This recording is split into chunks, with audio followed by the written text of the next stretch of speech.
Good afternoon, I'm Rob Boskamp, and you're listening to South Texas Midday. Thank you for joining me on this Groundhog Day. It's Monday, February 2nd. ProPublica reports the two federal immigration agents who fired on Minneapolis protester Alex Pretti are from South Texas. The Records View lists Border Patrol agent Jesus Ochoa and Customs and Border Protection Officer Raimundo Gutierrez as the shooters during the encounter last weekend that left Pretti dead and ignited massive protest and calls for criminal investigations. Both men were assigned to Operation Metro Surge, an immigration enforcement dragnet launched in December that sent scores of armed and masked agents across the city. We're expecting milder weather this week as temperatures begin to climb out of last week's cold front. Afternoon highs will be in the 70s today, and we'll continue to keep an eye on another cold front that's in the works. In the meantime, our listeners in the Victoria area, which usually has the coldest temperatures, can be reminded of inclement weather centers in the area. That includes Our Lady of Sorrows Trinity Hall at 204 West River Street, the Salvation Army at 1302 North Lewis Street, and Mid-Coast Family Services Resource Hub at 2103 North Depot Street. For more information on local health and human services in your area, dial 211. And continuing on with Victoria, City Council will meet at 5 p.m. tomorrow at Council Chambers at 107 West Wan Lin Street. They usually meet on the first and third Tuesdays each month. Public hearings set for tomorrow regard the city's plans to issue up to $12 million in certificates of obligation, which will be funded with the city's INS tax rate. The bond proceeds will fund capital projects, including Bon Air Street reconstruction phases 1 and 2. There also will be a public hearing on establishing a stormwater drainage utility and drainage utility fee. Council members also are expected to award the Bon Air and Morningside Subdivision Roadway and Drainage Improvement Project to Lester Contracting, Inc. of Port Lavaca in the amount of $11.6 million. It's a fiscal year 2026 capital improvement project in which approximately 59,000 square yards of hot mix asphaltic pavement and 39,000 linear feet of curb and gutter will be reconstructed. Meetings will be live streamed online at victoriatx.gov and on YouTube at Victoria Texas Videos. SpaceX is seeking to benefit from doing business in the Rio Grande Valley. The Elon Musk-owned company is doing that by applying for a state tax refund program. But as the Texas Tribune's Berenice Garcia reports, critics are questioning whether the potential tax incentives are an efficient use of state tax dollars. SpaceX has applied for the Texas Enterprise Zone program and could receive up to $7.5 million in state sales tax refunds through it. The program is designed to encourage investment and job creation in low-income areas. Two South Texas SpaceX projects, a rocket production facility and a launch pad expansion project, are altogether expected to create more than 1,000 new jobs. But advocates argue the company's goals of launching more rockets from Starbase means that SpaceX probably would have created these jobs anyway, without the tax incentives. And while some argue this tax refund program encourages investment, critics say the program isn't working as intended. I'm Berenice Garcia in McAllen. As reported on NPR's Morning Edition, 5-year-old Liam Conejo Ramos and his father, Adrian Conejo Arias, are out of ICE detention in South Texas. Preschooler Liam Conejo Ramos arrived back in the Minneapolis area on Sunday morning. He was released from an immigration detention center south of San Antonio under a federal court order. Representative Joaquin Castro says he accompanied them from the South Texas Family Residential Center in Dilley. His return follows a sharply worded ruling by San Antonio-based federal judge Fred Bury, who had ordered the government to release the father and son by tomorrow. Texas voters who want to have their say in the state's upcoming party primaries have just until today to register to vote or update their registration. The Texas Newsroom's Lucio Vasquez has more on the deadline. Texans have until Monday to register to vote in the March primary election. Several major races are on the ballot this year, including U.S. Senate, Texas Governor, and State Attorney General. To be eligible, voters must be U.S. citizens, residents of their county, and at least 18 years old on Election Day. Anyone who has moved or changed their name also needs to update their registration. Texas does not offer full online voter registration unless you're renewing your registration. To register from scratch, you'll need to either mail or deliver a form to your local elections office. Applications must be postmarked or delivered by the end of the day on Monday. Early voting in Texas begins February 17th, and Election Day is March 3rd.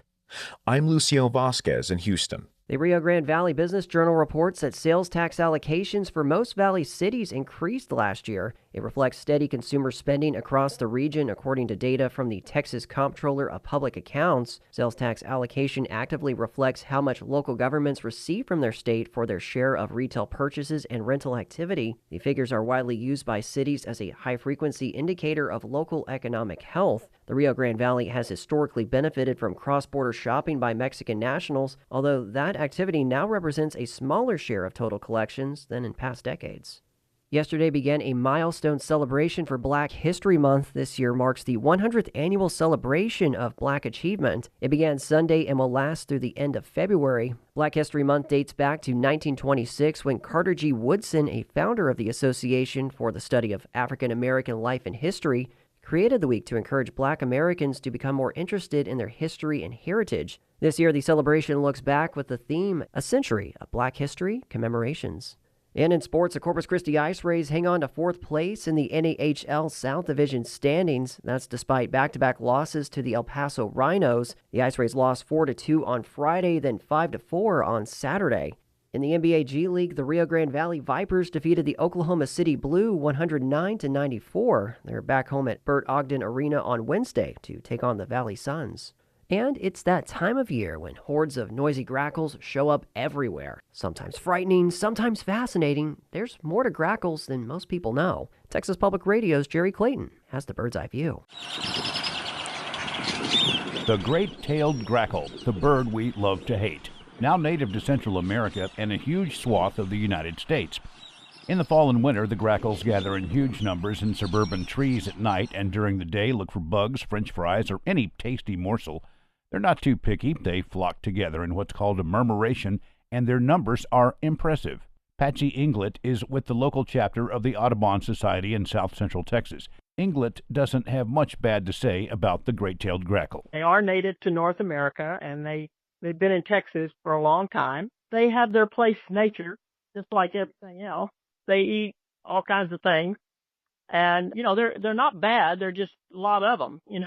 Most people think the great-tailed grackles migrate from somewhere else, but the truth is they're always here. During breeding season, great-tailed grackles split off into smaller groups with one male and several females. But after breeding season is over in the fall, they flock and roost together. But beyond redecorating people's cars or stealing a tortilla chip from your table on the Riverwalk, the birds can be a real nuisance. At San Antonio International Airport, grackles become a hazard to aircraft landing and departing. Wildlife biologist Marcus Mockamel's job is to keep wildlife away. Sometimes he has to chase them away with pyrotechnics using what's called a bird banger. It sounds like this. He says they found the best way to keep the grackles away, limiting the amount of trees at the airport. For the most part, that's probably the biggest success we've had is on just our landscaping plans, on really trying to keep our attractant level down. They also trim trees to make them unattractive as bird roosts. Any trees that we have in our landscaping, we trim them twice a year to open up the canopy to prevent roosting behavior, to make them not want to stay here. Centro San Antonio is a nonprofit organization that works to keep downtown San Antonio clean, and they're tasked with the overwhelming job of chasing away and cleaning up after grackles in the downtown area. Mike Pacheco is general manager. He says they've tried several things to scare the birds away and move them from the trees over the years, wooden clappers, bull horns, but they've settled on two things that help chase the birds out of downtown. We use a green laser light and a large wood Mexican matraca. It's a noisemaker. Pacheco demonstrates the matraca in his office. He says they believe the grackles think the sound is from a red-tailed hawk, a mortal enemy of grackles. Pacheco says including equipment and manpower, Centro San Antonio spends as much as $150,000 to $200,000 a year attempting to mitigate the birds. Carolina Hinojosa is co-director of the Urban Bird Project. She speaks about the bird with reverence and emphasizes its social importance. She says Aztec Emperor Ahuizotl, who reigned from 1486 to 1502, introduced the bird to Mexico City. He was enamored with the plumage, the iridescence of the feather on the plume of the great-tailed grackle. Fast forward to today, where the great-tailed grackle has expanded their range a staggering 5,530%, all the way to the H-E-B parking lot. while they can be a nuisance, I think that how they choose to be in community with one another can teach us a lot about ourselves. Can teach us a lot about how we move and shapeshift in life. The National Audubon Society describes the great-tailed grackle as patron bird of anarchists and poets. That's a pretty good description for a bird with a royal pedigree and a feisty attitude. I'm Jerry Clayton in San Antonio.